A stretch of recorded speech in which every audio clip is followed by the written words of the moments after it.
और इतनी खूबसूरत शाम हम सब एक जगह इकट्ठा हुए हैं। और सबसे अच्छी बात यह है कि यूं ही नहीं इकट्ठा हुए हैं, जब इकट्ठा हुए हैं तो घर जाते वक्त कुछ न कुछ लेकर और देकर जाएंगे, इस मकसद से इकट्ठा हुए हैं। सबसे पहले तो मैं आयशा का, मोहम्मद भाई का शुक्रिया जितना भी अदा करूं कम है, इस मायने में कि मुखातिब एक ऐसा ग्रुप शुरू हुआ।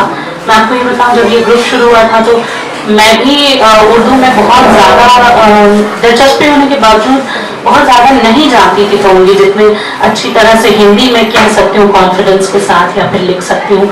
उर्दू में डर तो था, लेकिन मुखातिब से जुड़ने के बाद हर रोज़ की ये एक एक्टिविटी हो गई कि हमें कुछ लिखना है, पढ़ना है या फिर कोई चीज़ है तो उसमें पार्टिसिपेट करना है। तो इस तरह मुझे तो लगता है, मैं आशा को बीच बीच में इस बात के लिए बहुत बधाइयाँ देती रहती हूँ कि तुमने ये शुरू किया तो एटलीस्ट हम काफ़ी कुछ जानने लगे।